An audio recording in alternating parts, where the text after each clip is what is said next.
Hai Moms, Assalamualaikum warahmatullahi wabarakatuh. Welcome back di live dalam rangka third anniversary Bayiku ID. Kita mengadakan parade live bersama para baby weary konsultan. Kalau kemarin hari pertama di hari Selasa ada Mbak Indah Xiao, Mama Yaya ya, yang sudah bercerita sama kita dari jauh-jauh dari Malaysia. Terus selanjutnya di hari Rabu ada Mbak Anisha Cahya. Kita bahas tentang ASI dan pernenenan. Nah, selanjutnya kemarin dilanjutkan sama Mbak Golda, Mami Golda, yang bahas tentang gendong hadap depan atau hadap luar itu boleh nggak sih? Nah, terus kemarin juga ada kita gerak-gerak dikit Fit with Baby Wearing Exercise sama Mbak Jo.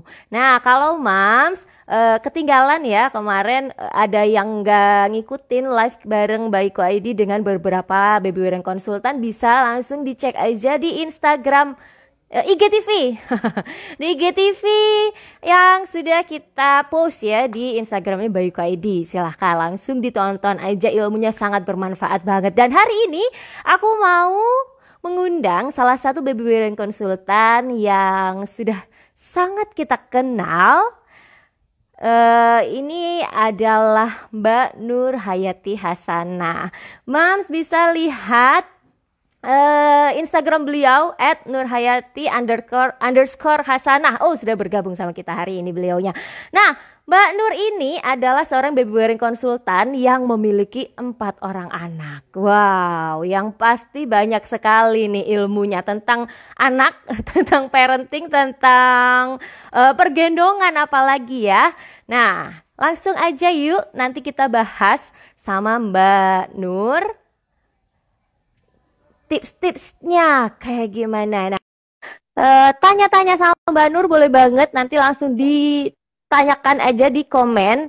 Selain itu kemarin kita juga sudah sempet ngumpulin pertanyaan. Halo, Assalamualaikum Mbak Nur. Mbak, apa kabar? Baik, alhamdulillah baik. Alhamdulillah bisa bergabung sama Mbak Nur. Mbak gimana? 4 anak sudah dikondisikan? Aman lah, aman. Hari ini hari Sabtu soalnya ya. Oh iya, kalau Sabtu ada ayahnya ya. Ada bantuan. Jadi bebas ya, hari ini kita bisa ngobrol-ngobrol ya. Nah, kenapa sih aku ngundang Mbak Nur? Karena aku kepengen belajar dikit ya sama Mbak Nur. Mbak Nur ini kan udah punya 4 orang anak. Oh iya, mau sapa dulu nggak Mas yang ada di rumah? Putus-putus Mbak Tifa. Mau nyapa yang nonton kita hari ini nggak? Mau nyapa dulu nggak? Perkenalan dulu. Iya, halo semuanya. Terima kasih yang udah mau bergabung. Udah mau, maksudnya nanti aku mau sharing-sharing cerita tentang pengalamanku tentang menggendong. Semoga nanti ada manfaatnya ya buat ibu-ibu yang join hari ini. Terima kasih. Nah, insya Allah ya. Pasti bermanfaat. Nah, makanya kenapa aku undangin Mbak Nur ke sini untuk ngomong sama kita, untuk cerita sama kita. Karena aku sendiri pengen ngerti nih, tipsnya kayak gimana sih Mbak Nur untuk bisa ya mengatasi 4 orang anak. Zaman gini kan itu udah hitungannya udah banyak gitu kan. Nah, Mbak, kalau ngobrol sama orang tuh anaknya berapa? 4 gitu. Yang gede umur mau 11, yang nomor 2 mau 8, yang nomor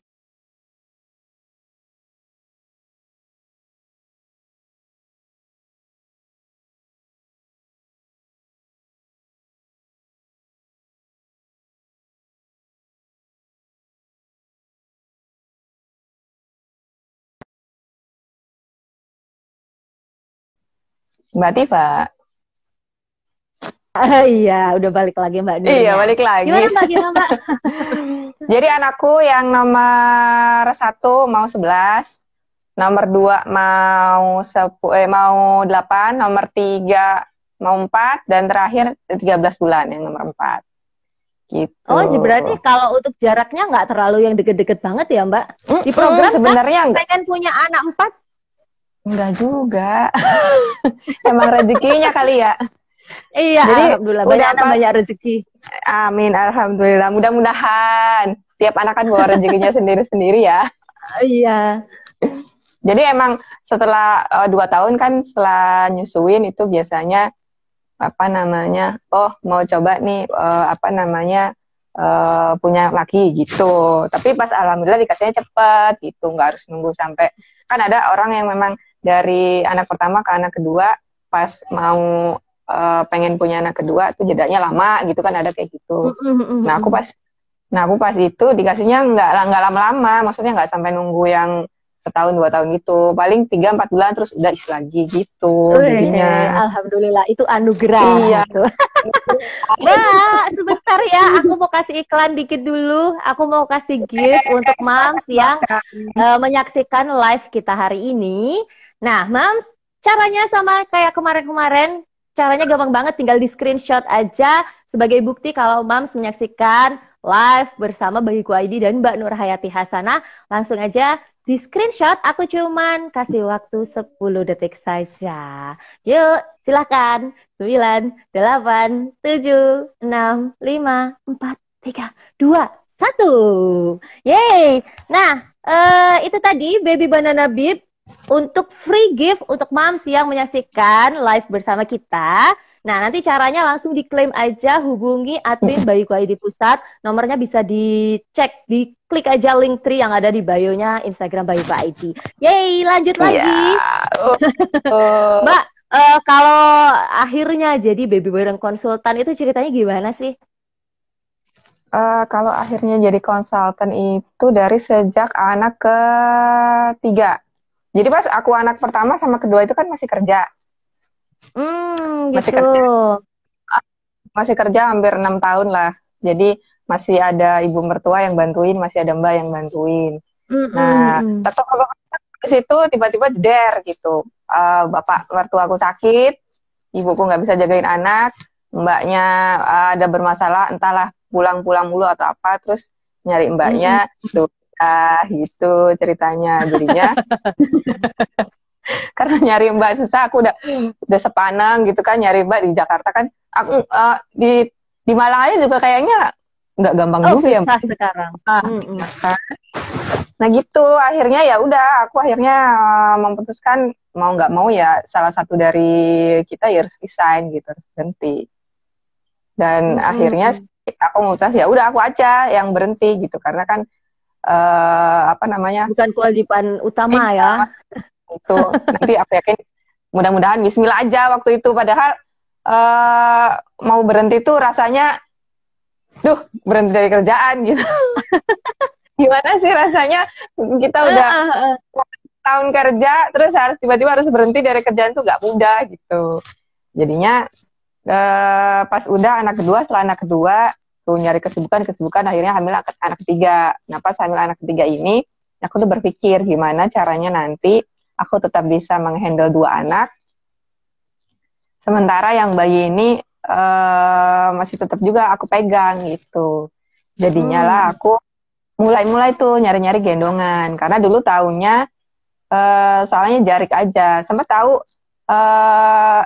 NBC, sempat tahu SSC, cuman kok aku ngerasa nggak nyaman, padahal waktu itu aku udah tahu SSC, cuman aku ngerasa aku kok nggak nyaman pakainya ya gitu, karena belum tahu cara benar mungkin ya, jadi aku ngerasa lagi zaman dulu kan untuk gendong upright atau gendong tegak itu kan, wah ibuku bisa mencak-mencak kalau tahu kayak gitu. Bisa dimarahin abis-abisan aku gitu. Jadinya aku mau cari gendongan kain. Dulu tuh mikirnya cari gendongan kain yang apa namanya bisa ngebantu. Dan akhirnya ketemu kira-kira nih kalau harganya mahal kayaknya enak nih. Gitu aku dulu. Gitu. Karena berlabuhnya ke Ringsling Mama Way. Merek keluar ya, pertama kali belajarin langsung cari merek keluar. Buat ganti-gantian nama jarik, akhirnya mikirnya, oh coba deh Ringsling Mama Way, kayaknya nih harganya kan udah di atas 500.000 tuh kan, harganya mahal nih, kayaknya lumayan nih kalau harganya itu. Tapi ternyata pas dipakai, karena mungkin aku makanya nggak bener ya, jadi sama-sama aja. Nggak nyaman juga. Jadi tetap aja nggak nyaman gitu. Terus akhirnya ya cari-cari tahu, akhirnya ketemu komunitas menggendong, akhirnya ada komunitas daerah, Oh, udah akhirnya ada ya? Itu tahun berapa tuh, Mbak? Udah ada komunitas menggendong di Indonesia? itu aku kan lahiran anak ketiga akhir 2016. Oh, 2016. Udah. Anak ketiga, pas anak ketiga, kalau pas pas setelah anak kedua kan belum ada. Komunitas itu baru ada kayaknya 2015 deh. Oh, I see, I see. Baru banyak komunitas itu di 2016, terus 2017 awal tuh mulai sebar tuh banyak komunitas-komunitas gendong di Indonesia. Akhirnya lah sampai ini, sampai kenal sama bayiku. Ya, sampai aku kenal sama Mbak Nur itu Allah yang sudah menuntunnya sih. Emang udah jalannya ya kayaknya ya. Iya ya. Terus itu akhirnya memutuskan dulunya kan pengen untuk diri sendiri tapi kan belum jadi baby wearing konsultan. Iya, betul. Sebenarnya di tahun 2017 tuh udah diajakin kalau Mbak Tifa kenal Dokter Ika Fairuza. Nah, dari Batam. Itu aku udah diajakin sebenarnya, cuman hatinya masih belum tergerak gitu, masih belum buat apa sih, masih mikir gitu. Ngapain ada konsultan atau begini aja aku bisa gitu aku mikirnya. Terus terus lama terus aku sempat bikin video tuh yang katanya viral itu kan, video yang aku gendong pakai jari gitu loh. Oh, Yang itu kan. Nah, itu tuh apa namanya? Dari situlah akhirnya aku mulai berpikir aku pengen bikin yang bermanfaat untuk semua, karena kan si menggendong ini kan masih baru, dan menggendong dengan metode baru yang kita perkenalkan dengan metode upright ini itu kan nggak semua bisa langsung diterima gitu. Kalau kita ngomong tanpa kita punya kapasitas, emang kita bakal didengar? Enggak juga. Benar-benar. Ini sesuatu itu kan emang harus emang sudah ada pakemnya masing-masing, sudah ada ilmunya masing-masing. Jadi kalau emang misalkan kita mau didengar, ya kita harus punya kapasitas itu gitu. Benar-benar. Aku juga ngalamin itu. Ya kan? Coba ke ibu sendiri aja deh. Kalau iya betul. Aku karena ngalamin kayak gitu. Jadi aku tuh 3 tahun sama ibuku tuh gimana akhirnya si ibuku ini bisa nerima bahwa gendong aprek ini gak apa-apa buat cucunya. Dan gak butuh waktu, butuh perjuangan kayak gitu tuh. Jadi tenanglah ibu-ibu di luar sana. Iya. Sendiri. Karena aku pun ngalamin itu gitu. Mbak, terus akhirnya kursus baby wearing konsultan itu di tahun 2017 di tahun ya? 2018, 2017 karena 2018. belum klik. Akhirnya di 2018 kan Nusantara Menggendong bikin kursus laki, akhirnya disitulah aku ikut akhirnya, karena memang udah punya gitu apa sih yang mau aku lakuin nanti gitu tuh udah kebayang gitu. Nah, sekarang aku mulai korek-korek nih pengalamannya. Mbak, ini juga yang jadi pertanyaan aku. Terus ibu-ibu juga yang kemarin kan sempat kita bikin ini kan, polling kan. Apa nih yang mau ditanyakan ke Mbak Nur, silahkan gitu. Yang terbanyak adalah pertanyaan tentang Mbak, pernah nggak sih anaknya nangis atau cranky bareng-bareng, rewel gitu ya. Apa yang Mbak Nur lakukan bareng-bareng? Kalau anak 1, 2 kan udah besar. Yang cranky bareng-bareng itu biasanya anak ketiga sama keempat, biasanya kayak gitu. Yang dilakukan ya tergantung emosi aku sih, karena kan emosi takutnya kan tiba-tiba daripada aku meledak, biasanya aku diam aja dulu. Jadi diam, rilis emosi dulu. Tenangin diri. Karena kalau pas emosi gitu nanti kita ngomong, justru nanti bakal kita ikut emosi terus anaknya nangis. Kalau anak kan tahu ya kita lagi ngomong nada tinggi kan dia pasti langsung nangis gitu kan. Kita paling tahu karakter anak kita kayak gimana. Jadinya kalau aku diam dulu, lepasin turunin emosi dulu, nanti baru ngomong lagi gitu. Tapi pernah nggak cranky bareng-bareng? Ya sering.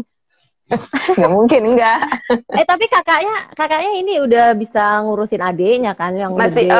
iya bisa ngebantuin. Jadi kalau misalkan, kalau di rumah gitu, misalkan aku lagi masak gitu, jadi aku minta tolong ngebantuin kakaknya buat jagain bentar gitu. Tapi tuh kadang kalau masak gitu ya, kadang tuh on off jadinya. Ntar kalau nangis, jadi aku tinggalin dulu. Nanti begitu dia udah nggak cranky, udah nggak nangis-nangis, nah aku balik lagi ke dapur. Cranky lagi, balik lagi ke depan lagi, gitu aja Balik terus lagi. pokoknya. Oh, bukan terus bayinya diajak masak bareng? Digendong sambil masak, enggak? Enggak, kalau aku enggak. Selain takut karena kompor, karena apa namanya? Tergantung bayi masing-masing ya. Kalau bayiku kalau lagi masak tuh mau digendong belakang tuh ajrut-ajrutan, jadinya aku malah nggak bisa konsen kalau lagi masak gitu. Jadi apalagi terus kalau goreng-goreng itu kan harusnya takut karena minyak-minyaknya ciprat-ciprat ke bayi ya. Jadi aku ngalah lebih mending ya on off gitu masaknya. Dan paling cari masak-masak yang gampang-gampang aja, jangan yang susah-susah. Yang susah-susah mah GoFood aja bisa kayaknya ya. Iya. Andalanku juga. Iya. Terus selama ini ya, seberapa membantu gendongan untuk semua aktivitas Mbak Nur? Sekarang kan dilakukan sendiri ya?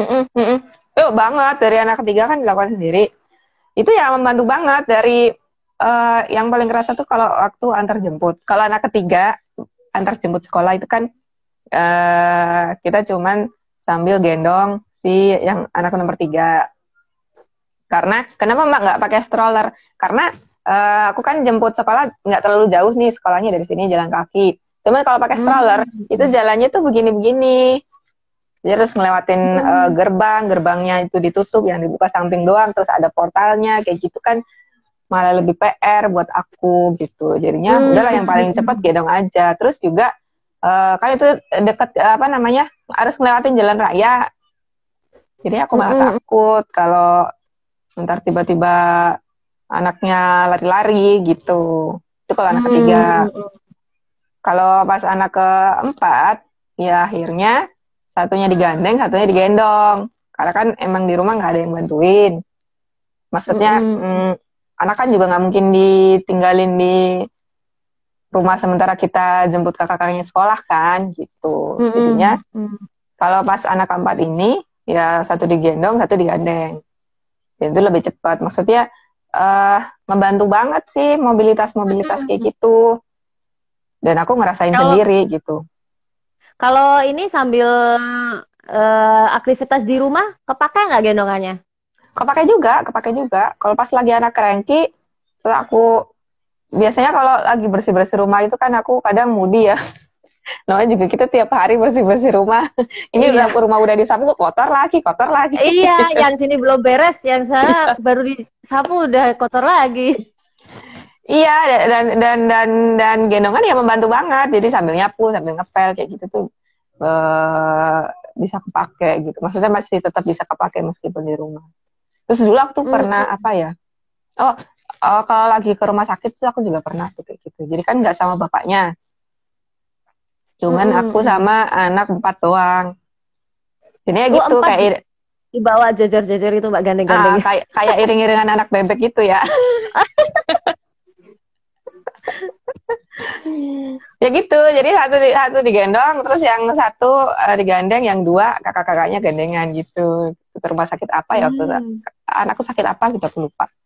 Oh, ganglion kalau nggak salah. Jadi anakku tuh kan punya, ada di lututnya ada benjolan gitu, namanya kista ganglion. Jadi kan harus ke rumah sakit. Sementara kan praktek dokternya kan bukan di Sabtu Minggu, jadi aku harus ke situ tuh pas hari kerja dan suamiku nggak bisa. Gitu. Nah, kayak gitu tuh pengalaman yang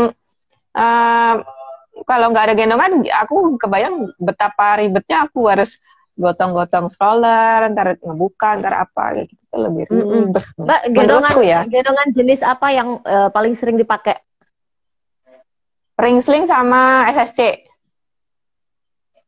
Oh, lebih senang yang simpel-simpel, yang nggak ribet-ribet. Tapi dulu anak ketiga koleksinya woven wrap-nya banyak sekali. Ini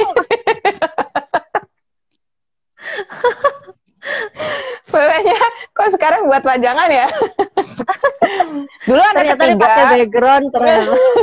Dulu anak ketiga aku tuh memang lebih sering pakai WW karena kan pengen ekspor macam-macam. Terus begitu anak keempat ini kan apa namanya, mobilitas tinggi, apa-apa harus cepat. Jadinya yang keambil itu ya yang cepat lagi gitu. Yang keambil yang dia kerasa cepet, oh oke, terus nyapu cepet, oh terus ngepel ngapain gitu. Jadi yang keambil justru yang cepet-cepet gitu. Dan ntar belum anaknya, apalagi kan sekarang anakku 13 bulan udah bisa jalan ya, aku sedih. naik turun Iya, kalau dulu kan udah nemplok aja. Soalnya anak tuh beda-beda Mbak Tif. Jadi anakku yang ketiga itu kalau digendong tuh anteng. Anakku yang keempat ini beda sama anakku yang ketiga. Jadi lebih kooperatif anakku yang ketiga sampai sekarang. Sekarang anakku yang ketiga itu kalau digendong pakai WW itu anteng. Gendong pakai apapun dia anteng. Kecuali udah ya, minta turun ya, udah gitu. Anakku yang keempat enggak. Dia begitu masuk dia udah. Iya. Ada tuh begitu. Aku juga masih lebih kan? Nemplokan kakaknya. Jadi anak tuh memang beda-beda, nggak. Apa karena anaknya konsultan gendong terus jadi anak yang anteng-anteng aja dengan gendong? Enggak juga. Kita harus tahu. Kita harus tahu masing-masing karakter anak kita kayak gimana, itu intinya. Jadi ketika kita tahu karakter anak kita masing-masing kayak gimana, kita bakal nemu, kita bakal cari gendongan yang pas buat si modelannya anak kita itu kayak gimana. Jadi itu kan nyambung. Anak kita modelnya gimana, kita butuh gendongan kayak gimana. Nah itulah ibu-ibu harus nyarinya gimana tuh nemuin si gendongan yang pas buat si modelannya anak kita yang kayak gimana ini gitu. Nah, Mas, kalau mau ada pertanyaan sama Mbak Nur, silakan langsung diketik aja di komen. Ya. Nanti kita langsung tanyakan sama Mbak Nur. Di luar tema juga nggak masalah karena temanya itu luas banget. Iya, jadi, temanya luas banget soalnya. Iya, bahas pribadi lah, ya bahas gendongan juga bisa gitu. Silakan. Kayak ini nih kemarin ada juga yang nanya. Pertanyaannya campur banget. Ada yang pertanyaan tentang Mbak Nur, ada yang tentang gendongan. Aku coba tanyain dulu yang ini ya Mbak. Dia masih hamil, terus mau menentukan gendongan apa yang paling cocok untuk dipilih nanti. Itu tergantung sama ibunya masing-masing. Hamilnya umur berapa? Kalau hamil trimester awal masih bisa pakai gendong depan, pakai SS-nya bisa, pakai ring sling bisa, pakai jarik bisa, tergantung yang nyaman yang mana. Oh ini menggendong sambil hamil gitu maksudnya? Bukan, dia mau nyiapin gendongan apa ya? Mungkin apa yang harus dipertimbangkan gitu ya untuk memilih gendongan. Maksudnya dia mau melahirkan ya, baru mau lahiran terus dia mau milih gendongan. Biasanya nanti aku tanyain deh yang itu.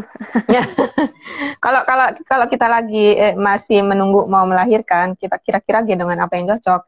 Gendongan untuk newborn itu kan ada banyak.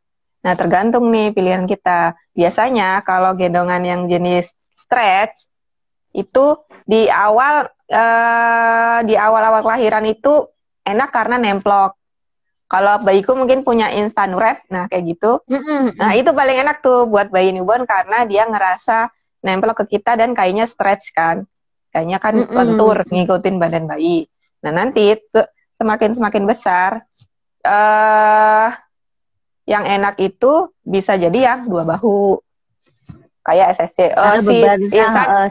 Instant wrap juga 2 bahu, tapi kan biasanya kalau udah anak makin besar karena bahannya stretch lebih ya berarti lebih berasa di sini pasti dibanding SSC. Juga di bayi.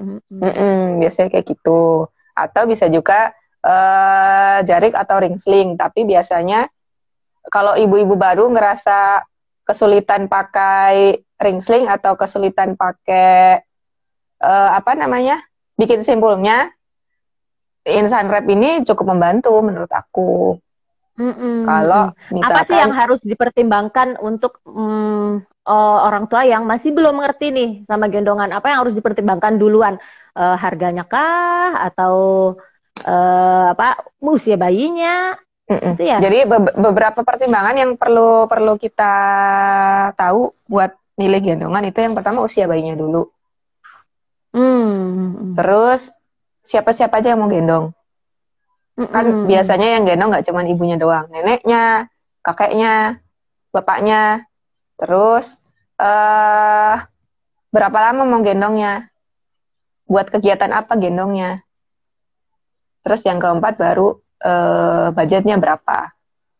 Karena ini jadi satu nih, maksudnya nggak bisa dipisahin juga.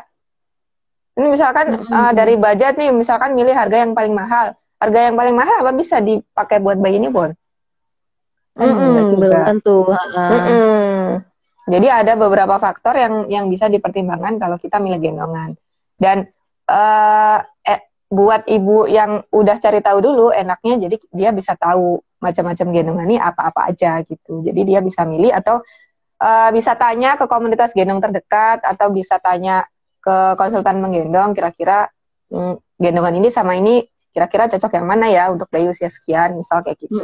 Kan sekarang tuh atau banyak bisa dicoba juga ke komunitas gendong ya, mungkin iya, ada di library-nya. boleh, boleh sewa juga, sewa dulu sebelum beli itu juga boleh. Yang penting beberapa pertimbangan ini bisa kita pikirkan sebelum kita akan beli gendongan apa untuk si anak kita, gitu kira-kira. Nah, tadi yang udah kesinggung dikit nih tentang lagi hamil, mau punya anak nih ya, si kakak nih masih toddler, tapi udah mau punya adik. Nah, bijaknya gimana nih, biar si kakak ini tetap, misalkan masih suka digendong, dia tetap dapat gendong, tapi nggak membahayakan bayi. Biasanya komunikasi dulu ya sama kakaknya. Nih di perut ada adik, nih nanti kamu bakal jadi kakak, yang kayak gitu-gitu, sounding kayak gitu tuh dari awal sih harusnya ya, apalagi kalau jaraknya yang dekat. Karena aku yang jaraknya 3 tahun aja aku juga udah sounding nih, nanti papi punya adik, nanti adiknya jangan diginiin ya, nanti di perut ibu ada adik, yang kayak gitu-gitu. Tapi dia masih minta gendong, masih. Tapi durasinya aku nggak lama. Jadi kalau dulu aku gendong itu kalau akunya sendiri ngerasa aku kuat, itu paling buat menyamankan dia aja sebenarnya. Nggak bukan yang nggak digendong terus, nggak juga. Jadi hanya biar koneksi kita tuh nggak karena dia ngerasa dia mau punya adik terus dia diajukan, biar dia nggak ngerasa kayak gitu aja. Untuk menjaga keseimbangan emosinya dia juga ya. Atau sering dipeluk, main bareng. Kan biasanya kalau adiknya udah keluar kan perhatian kita akan lebih banyak ke yang si adik. Jadi sebelumnya dipuas-puasin nih waktunya sama kakak. Makanya ibu-ibu yang nunggu lahiran kalau ada kakaknya, puas-puasin dulu main sama kakaknya. Betul. Jangan galau karena aduh belum lahiran nih, jangan gitu, udah puas-puasin dulu main. Mungkin karena belum waktunya, karena kita masih dikasih kesempatan yang lebih besar untuk main sama si kakaknya sebelum adiknya lahir. Bisa jadi juga kayak gitu kan. Sempet ngerasain kayak gitu, ya udah jalan-jalan terus sambil ini kan latihan jalan, banyakin jalan biar nunggu bukaan, ya udah kita main terus keliling-keliling terus sama kakaknya. Mbak, belly wrapping sempat nyobain kah? Belly wrapping sempat nyobain belly wrapping. Belly wrapping itu dipakai biasanya kalau kita ngerasa biasanya di kehamilan trimester akhir ya Mbak Tif. Kehamilan trimester akhir itu kan perut kita rasanya tuh kayaknya turun gitu kan rasanya. Kayak berat banget. Kayak berat banget, udah begah, udah perut rasanya nggak enak, perut bawah nih biasanya nggak enak. Nah disitulah belly wrapping itu berperan. Buat apa? Buat menyamankan si perut bawah ini, jadi biar agak kesangga gitu rasanya. Yang paling enak pakai gendongan apa Mbak? Jenis gendongan apa? Beberapa gendongan yang bisa dipakai itu ring sling, pokoknya yang kain-kain itu bisa dipakai. Ring sling, stretchy wrap, terus woven wrap, kayak gitu tuh bisa dipakai. Yang paling efek apa sih itu belly wrapping? Berasa bener-bener bisa kita kayak kalau misalkan pakai beban gitu. Kalau misalkan aku pakai stretchy wrap itu kan di perut kesangga, di belakang kesangga. Oh ya, jadi Jadi bukan cuma di perutnya aja. jadi kalau kita pakai stretchy wrap itu rasanya ke postur kita bakal lebih bagus juga, ngebantu negakin postur. Kalau aku ya ngerasanya menurut pengalamanku gitu kalau pakai si stretchy wrap. Kalau pakai jarik atau ring sling kan cuman di sini aja, cuman di perut sini aja. Tapi di belakang sini kan nggak ada kain yang melintang. Itu buat ngebantu ngangkat perut aja rasanya. Biar kalau kita beraktivitas tuh rasanya perutnya nggak jatuh gitu loh. Apa sih kok nggak jatuh? Tapi itu ngefek gak sih ke jadinya dia nggak bisa segera masuk ke jalan lahir? Enggak juga. Ngefeknya itu kan cuma buat ngebantu aja. Ngebantu nyangga perut. Kayak maternity belt kalau ibu-ibu mungkin sering. Iya, benar-benar. Nah, itu dan itu nggak dipakai seharian nggak. Jadi misalkan 15 menit, 20 menit kegiatan udah selesai, lepas lagi belly wrap-nya. Durasinya berapa lama biasanya? Tergantung ibunya. Misalkan lagi berkegiatan sejam gitu, habis sejam ya lepas lagi, atau berkegiatan 20 menit. Habis 20 menit ya lepas lagi. Yang seharian full dipakai gitu karena juga, karena ya. Kalau si otot kita tuh harus bisa juga untuk kita tuh harus juga ngelatih otot kita biar kuat untuk nopang si otot inti kita harus kuat buat nopang si perutnya juga. Jadi nggak seharian, nggak bagus juga kalau seharian. Jadi belly wrapping itu memang buat. Ada yang nanya juga belly wrapping untuk setelah melahirkan. Oh, itu belly binding namanya. Oh, belly binding. Itu, oh ya dia tanyanya belly wrapping. Belly wrapping itu kalau lagi bisa ini nggak efeknya sama kayak apa sih namanya bengkung yang. Iya, efeknya sama kayak bengkung asalkan kita rutin pakainya. Aku jujur aku nggak rutin pakainya ya, jadinya. Pokoknya yang asal nggak ke ini aja, yang asal buat kita nyaman aja kalau aku sih. Aku karena pernah juga coba buat belly binding gitu tapi pakai stretchy wrap pernah. Tapi rasanya kurang panjang. Oh. Tapi karena bahannya stretch itu enak, cuman kurang panjang. Karena kalau belly binding biasanya pakainya yang bahannya nggak stretch. Pakai kain yang kayak kain jarik gitu loh, tapi panjang gitu kan. Nah, itu aku malah kalau aku pribadi ya, pengalaman pribadi itu malah nggak enak, malah berasa susah gerak ngap. Aku sambil liatin lagi, Mbak usia, bayi saya usia 2 bulan. Kalau digendong suka miring-miring badannya. Miring-miring kemana? Kanan, miring-miring. Miring-miring begini maksudnya? Gini, itu gimana ya? Anaknya kalau dibetulin gini miring-miring lagi nggak? Keputus nggak? Iya, putus ya Mbak? Putus. Sebentar, apakah aku yang koneksinya jelek? Enggak, iya aku pakai wifi. Udah. Mbak Nur. Iya putus. Oh ini sudah. Udah. Miring-miringnya kemana? Miring-miringnya karena anaknya mau kepalanya oglek-oglek atau badannya miring-miring? Karena ini ya. Biasanya kalau 2 bulan sih palingan kepalanya oglek-oglek gini. Karena dia kan udah belajar negakin kepala. Selama posisinya bener gini sih nggak apa-apa.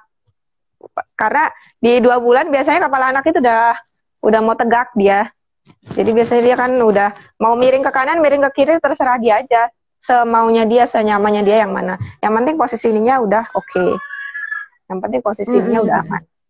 Paling kepalanya aja. Kalau kepalanya miring-miring ya nggak apa-apa. Kalau emang dia lagi bangun, masa kita paksa dia tidur kan nggak juga. Kalau pas lagi. Terus kalau misalkan dia suka dengan gini, perlu kita sanggah kepalanya atau biarin aja sih? Katanya kan kalau menggendong itu bisa sebagai pengganti tummy time. Kalau aku pribadi menggendong itu bukan sebagai pengganti tummy time, tapi menggendong itu membantu menambah waktu tummy time. Jadi misalkan kalau bayi baru lahir itu kita belajar untuk negakin kepala, waktu tummy time tetap kita kasih. Tapi dengan gendong itu menambah waktu dia untuk tummy time gitu. Gendong begini kalau gendong begini dia kan kepalanya oglek-oglek gini. Tapi kalau kita tengkurapin kan dia pasti akan karena gravitasi ke bawah, pasti dia akan berusaha dangak gini kan, biar kepalanya nggak keantuk si kasur misalkan. Tapi kalau gini kan nggak, kan pasti akan beda proses otot-otot dia yang tegak antara kita tummy time begini sama begini. Jadi kalau menurutku bukan menggantikan tummy time, tapi menambah apa ya? Lebih maksimal ya, memberikan stimulus yang lebih maksimal. Jadi menambah lagi, bukan menggantikan waktu tummy time gitu. Jadi jangan sampai mikirnya nanti menggantikan waktu tummy time, nanti mikirnya ya udah aku gendong aja terus nggak usah ditambah teh. Enggak. Bukan Iya, gitu. Iya, benar. Gitu. Ini sebentar. Posisi menggendong apa aja yang diperbolehkan untuk bayi 4 bulan? 4 bulan ya.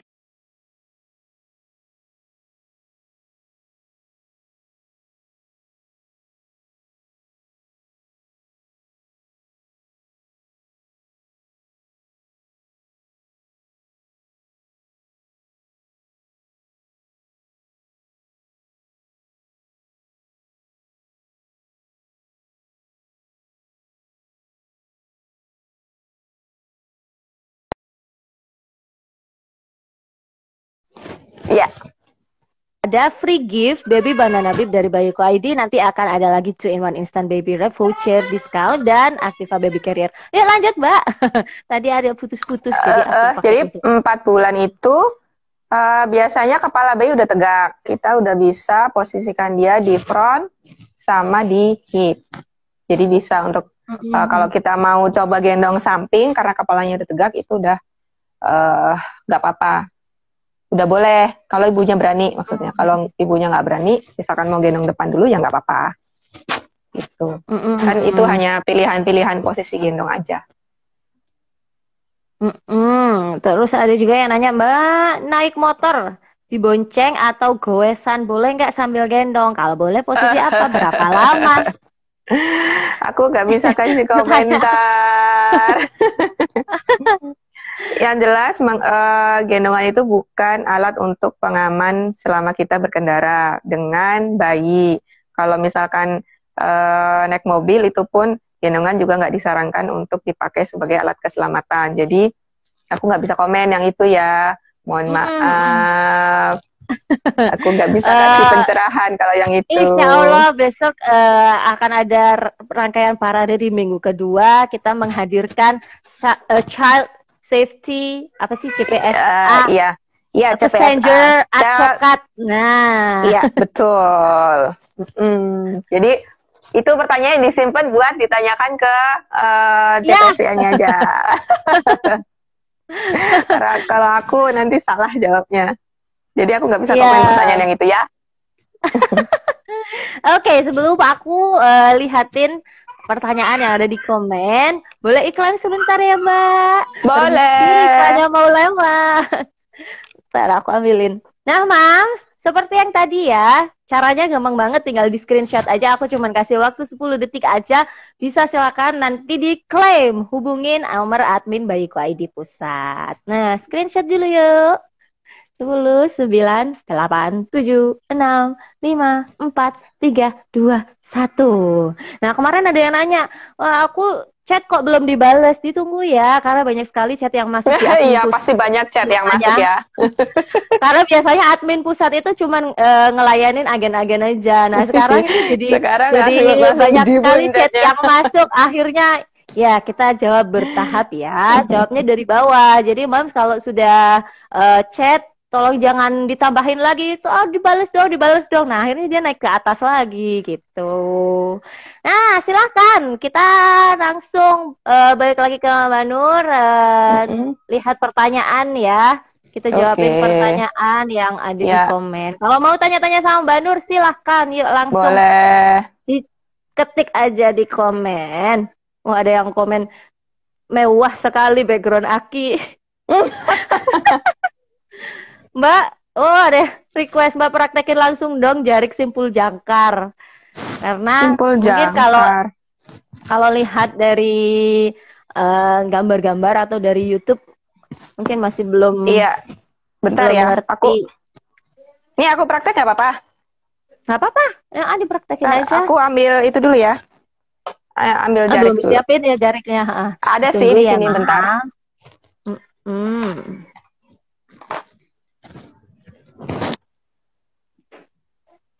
Ditunggu. Boleh banget kalau mau tanya apa aja ke Mbak Nur, mumpung ada Mbak Nurnya di sini, silakan langsung di chat aja Ya, di komen. Nah, ini ya. oke, kita sudah siap melihat Mbak Nur beraksi. Iya, sebenarnya simpul jangkar tuh kan paling gampang, paling dasar ya. Kalau bikin simpulnya juga gampang sih, yang penting tangan kita yang satu diam, tangan kita yang satu jalan. Tergantung, mau yang diam tangan yang kiri apa tangan yang kanan. Pokoknya yang satu diam, yang satu jalan. Yang satu kan lebih, tangan yang satu kan lebih panjang dari tangan, kain yang satu kan lebih panjang, kain yang kiri kan lebih panjang daripada kain yang di sini. Kain yang di bahu lebih pendek. Jadi, tangan yang satu diam, terus baru bikin simpulnya. Nih, bawa ke dalam, terus turunin, ambil dari belakang, baru masukin ke tangan yang diam tadi. Udah kencengin. Udah, kalau simpulnya udah bisa naik turun, berarti udah betul. Oke? Gampang kan? Gampang kan? Aku sampai lupa tadi belum bikin judul, belum pin judulnya. Ya. Mbak, ada yang nanya berapa umur Mbak Nur? Ya Allah, kenapa nanya umur aku? Coba tebak berapa? Berapa ya? Aku udah tua Ditebak kok. aja, anaknya udah yang satu udah 12 tahun, dihitung saja ya. Kalau 30 nggak mungkin ya. Itu di atas 30. 30 muda banget dong aku. Pokoknya ilmunya aja yang kita ini ya, kita korek-korek ya. Ntar aku cari lagi pertanyaan yang oke untuk kita tanyain nama Mbak Nur. Yuk silakan langsung di chat aja di komen. Mbak pernah ngerasain ini gak sih? Kenyinyiran orang karena gendong handshake gak sih? Sering dong. Nggak mungkin nggak, karena kan gendong dengan posisi tegak ini kan masih belum biasa ya buat masyarakat kita, kan itu masih sesuatu yang aneh gitu kayaknya. Kok kayak gini sih gendongnya, kok kayak gitu sih suara gendongnya. Nggak ada suaranya. Suaraku kedengeran nggak? Kedengeran di aku. Oh ya udah. Dan buat mengubah paradigma masyarakat bahwa gendong tegak ini tuh aman, itu kan nggak gampang juga. Apalagi kan dari zaman dulu-dulu nenek moyang sampai yang dulu-dulu kan nggak ada mungkin yang gendong kayak gitu ya. Kalau orang barat mungkin, kalau mungkin ibunya atau neneknya orang barat mungkin akan beda pemikiran dengan orang tua atau nenek-nenek kita yang pribumi, yang maksudnya memang orang Indonesia kayak gitu. Jadi memang butuh waktu. Nyinyiran itu pasti ada. Mbak, nanti bebesnya sakit loh, anaknya digendong gitu. Nanti kayak gitu tuh nggak bungkuk, kayak gitu tuh nggak apa, yang kayak gitu tuh ya sering aja diterima. Tapi selama kita yakin bahwa yang kita lakukan ini benar, ya lanjut aja terus. Makanya kan kita butuh bekali diri kita dengan ilmu yang benar. Jadinya ketika kita menghadapi inputan dari orang luar, kita tuh nggak gentar gitu. Kan makanya pentingnya buat ibu-ibu baru untuk bisa dapetin lah semua ilmu, nggak hanya ilmu gendong, ilmu menyusui, ilmu pasti itu buat ibu baru tuh penting banget. Dan itu jangan dicari pas udah selesai melahirkan, dicarinya pas kita masih hamil gitu. Jadi bekalin diri dulu. Gitu. Bekalin diri dari awal dulu. Ya. Ada yang ini bilang kalau menggendong itu posisi tegak itu bisa bikin titiknya bayi kejepit. Iya. Ya sering aku juga dibilangin kayak gitu. Bener nggak sih? Kan sebenarnya posisi kalau kita gendong posisi gini kan kakinya begini kan? Jadi titik bayinya kejepit di mana? Coba kita lihat, coba kita bayangin. Dia digendong kayak gini. Titik bayinya di mana? Di tengah sini. Kejepitnya di mana? Kan dia ngeposisiin lututnya lebih tinggi dari pantatnya. Bener-bener. Iya. Kalau memang belum ada bukti ilmiahnya, ya kita nggak usah ini sih omongan-omongan orang. Untuk kegiatan mak-mak sehari-hari lebih enak pakai jenis gendongan yang apa? Tergantung emak-emaknya. Dianya senang lilit-lilit atau dianya senang yang praktis. Kalau yang praktis kayak ring sling, SSC, pouchling, kayak gitu tuh kan praktis-praktis menurut aku. Kalau yang butuh lilit-lilit kayak woven wrap, stretch wrap itu kan butuh keahlian lilit-lilit. Kalau nyaman yang mana? Kalau anak yang lebih besar, kalau untuk kegiatannya agak lama kan pasti enak yang 2 bahu dibandingkan yang 1 bahu. Itu balik lagi, makanya tadi pertimbangan kita dalam memilih gendongan tadi itu yang aku jelasin tadi di depan. Akan butuh yang seperti apa. Gimana sih caranya belajar gendong kalau nggak punya boneka? Soalnya saya praktekin langsung ke baby, bayinya dengklak gitu. Jadi takut saya masih new mom, baby baru 2 bulan. Kalau nggak punya boneka bisa coba pakai bantal. Kalau misalkan udah yakin, misalkan simpul jangkar nih, tes dulu simpulnya, terus tes masukin bantal ke gendongannya. Kalau udah, baru bisa tes ke bayinya. Tapi itu juga kalau bisa ada yang ngawasin, dengan kita sendiri. Itu kalau di awal-awal. Dan prakteknya di depan kaca. Biar kita tahu gimana posisi-posisi yang, oh ini posisinya nggak enak, oh ini posisinya yang enak, kayak gitu. Terus kalau masih bayi newborn, itu jangan sampai lehernya nggak kita sanggah. Jadi mau kita pakai gendongan apapun, pas mau masukin itu jangan lupa si lehernya tetap disanggah. Atau enggak lehernya apa namanya, kan biasanya kalau mau masukin gendongan kan gini posisinya.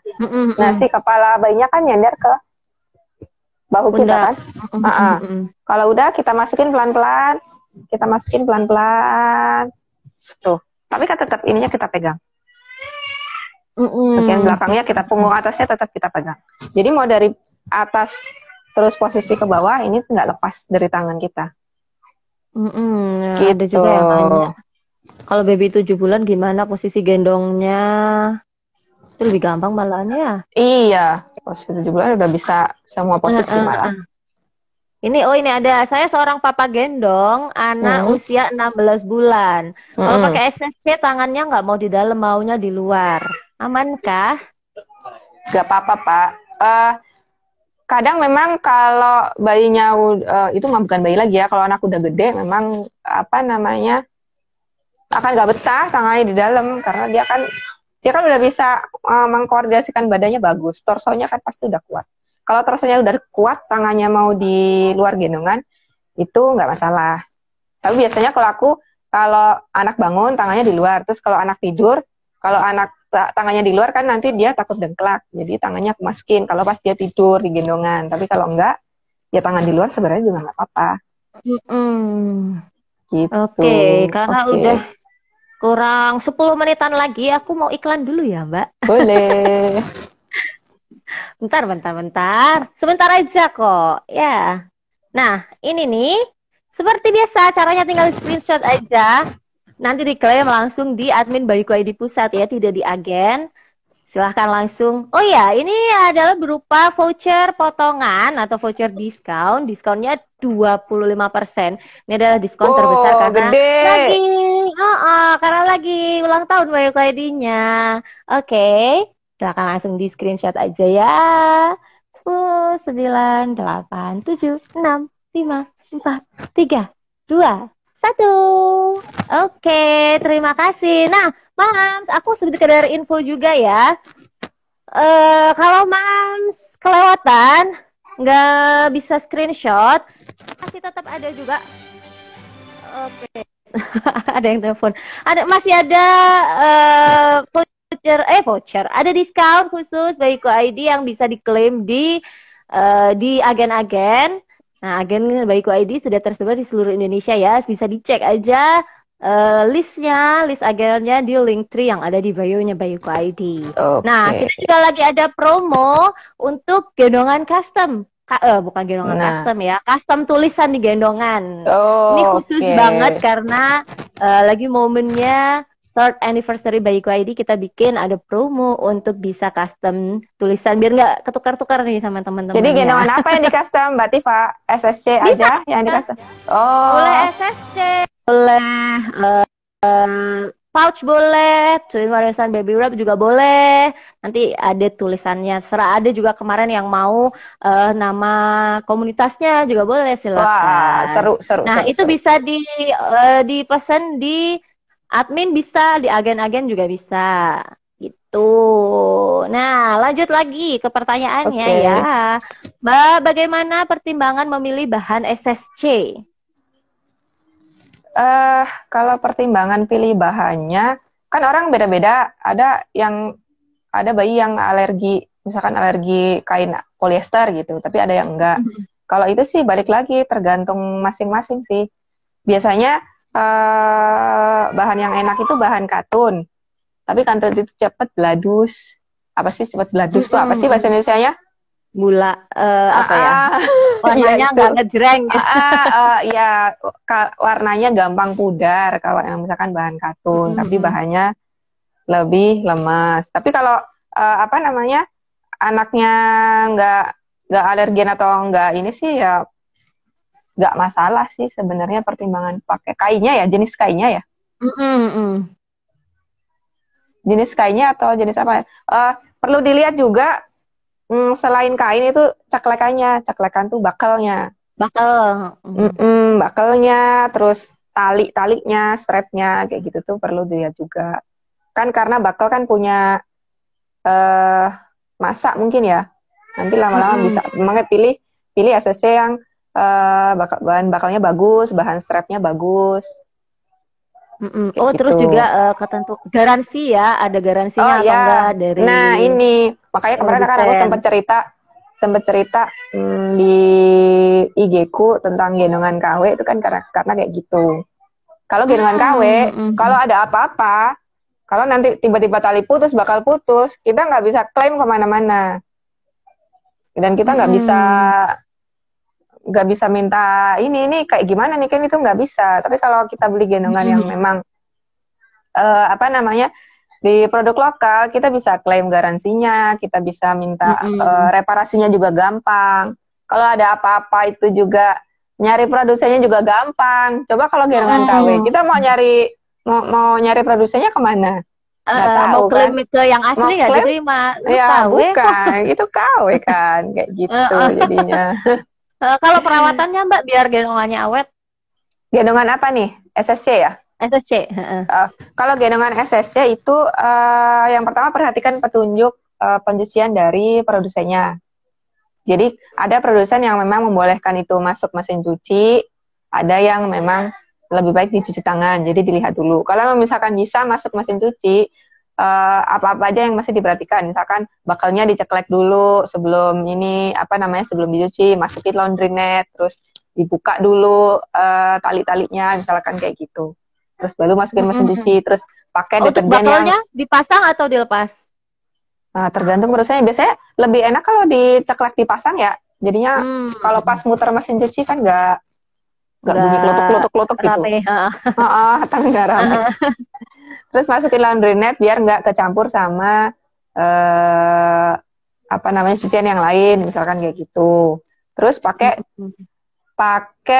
deterjen yang nggak mengandung pemutih, pelembut, wangi. Ini biasanya aku semua gendongan aku akan pasti sarankan nggak mengandung pemutih, pelembut, wangi. Karena kenapa? Karena takutnya nanti bayinya nanti tadi tuh alergian kayak gitu, jadi nggak bisa. Itu sama gendongannya bisa-bisa kalau kena pelembut, pemutih itu jadi nggak awet, warnanya nggak awet, terus kekuatan kainnya itu bisa jadi rapuh kayak gitu. Kan SSC kan ada kainnya juga kan. Terus misalkan diemut-emut anaknya, Nah, nanti iya. siapa tahu bahan-bahan kimia itu juga berbahaya untuk Betul, bayinya. kayak gitu. Nah, ada lagi pertanyaan, Mam, di umur berapa bulan bayi sudah bisa memakai gendongan 2-in-1 dan berapa bulan untuk SSC? Kalau 2-in-1 itu instant wrap ya? Instant wrap. Instant wrap sebenarnya bisa dipakai dari bayi baru lahir. Yang penting kita tahu size yang pas buat kita apa. Jadi kalau nah, aku ada nih contohnya nih. Jadi kalau ngukurnya, bayiku. Ya dong. Jadi ngukurnya itu ngukur dari sini ke sini. Dari pundak, pundak menyilang ke pinggang. Buat pouch atau buat instant wrap bayiku gini sama. Ukurnya dari sini ke sini tuh panjangnya berapa? Nanti kan bisa ditanyain ke adminnya ya. Kira-kira dicek juga di Instagram berapa lingkarnya gitu. Iya, kalau misalkan bingung kan bisa nanti tanya ke adminnya bayiku, Mbak, kira-kira saya pakai size yang mana kayak gitu. Misalkan kan suka bingung nih, aku pakai size mana, itu bisa ditanyain ke adminnya bayiku. Nih lebar diagonalku segini, jadi aku cocoknya size yang mana kayak gitu kan, nanti pasti diarahin kan ke size yang sesuai yang mana gitu. Patokannya karena ini instan nggak bisa di adjust lagi, jadi diukur pas di diagonal kita gitu. Kalau SSC, kalau Activa 2 kan bisa dipakai dari newborn dengan minimal berat badan 4 kilo ya Mbak Tifa ya? 4 kilo minimal. Jadi kalau misalkan tinggi minimal 50. Nah, kalau misalkan beratnya udah oke, tingginya udah oke, berarti udah bisa pakai SSC Activa yang Mark 2. Mark 2 ya? Mark 2. Betul gitu sekali. Oke. Bentar, aku cari jelas ya tadi? lagi ya. Insya Allah jelas. Oh, ini udah pas banget. Ini udah tinggal 1 menit aja. Ini tinggal 1 pertanyaan kayaknya yang nggak terasa ya kita ngobrol. Ini Mbak Nur, bisa ceritakan suka duka saat menggendong. Yang paling sulit itu saat apa? Suka dukanya menggendong itu yang paling sulit itu kan dulu aku pernah tuh gendong anakku ke taman safari, itu kan hampir seharian. Ya namanya hampir seharian ya, kan aku memang nggak bawa stroller karena aku pikir kan ribet, jadi lebih enak bawa gendongan. Cuman ya mungkin karena kelamaan, jadi besokannya aku langsung sakit. Kerasa ini nggak? Padahal nggak ada low back pain atau apa? Iya gitu iya, tapi ya memang karena durasinya kelamaan. Tapi karena seharian. Iya karena seharian. Berapa durasi yang disarankan untuk menggendong?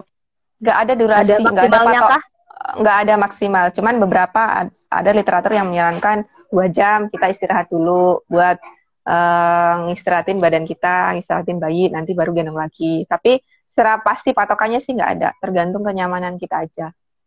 Cuman kan karena waktu itu aku kan nggak pernah, pas aku sendiri, suamiku nggak ikut lagi tuh waktu itu ke taman safari, suamiku nggak ikut, aku gendong-gendong kesana kesini. Iya, jalan-jalan sendiri seneng banget. Bisa kayak gitu. Kalau aku ya, papa, ayo, harus sama papa. Jadi sama ibu-ibu TK waktu itu kalau nggak salah deh. Terus kan aku masih gendong papi gitu, jadinya gitu. Tapi kalau secara dukanya sih, dukanya paling ya itu doang ya. Karena kalau kelamaan megel. Tapi kalau sukanya ya banyak. Sukanya itu kita jadi banyak kenal sama orang, banyak ketemu komunitas gendong, kita jadi kenal semua jenis. Kita jadi tahu, kalau aku pribadi jadi tahu nih gendong yang enak itu kayak gimana. Makanya aku pengen share bahwa gendong itu gampang, gendong itu nggak susah gitu. Karena kalau kita udah mikir gendong itu susah, dari mindset kita sendiri aja udah jelek, nanti ke kita pas nyoba gendongannya juga jadinya nggak bagus gitu. Waktunya habis ya? Banget. Enggak apa-apa. Karena kalau kitanya nggak ngerasa nyaman juga nanti nyetrum ke bayinya ya. Iya betul. Makanya kita pikirkan di mindset kita itu bahwa gendong itu gendong itu gampang. Gendong tuh nggak susah, gendong tuh gampang. Gitu. Jadi kita ngelakuinnya dengan bahagia. Sip. Betul. Makasih banget Mbak Nur. Maaf banget ya waktunya terbatas, dibatasi sama Instagramnya bukan aku. Makasih banget. Ilmunya banyak sekali yang sudah disampaikan sama kita hari ini, Mams. Kalau mungkin tadi pertanyaannya belum tersampaikan atau belum dijawab sama Mbak Nur, bisa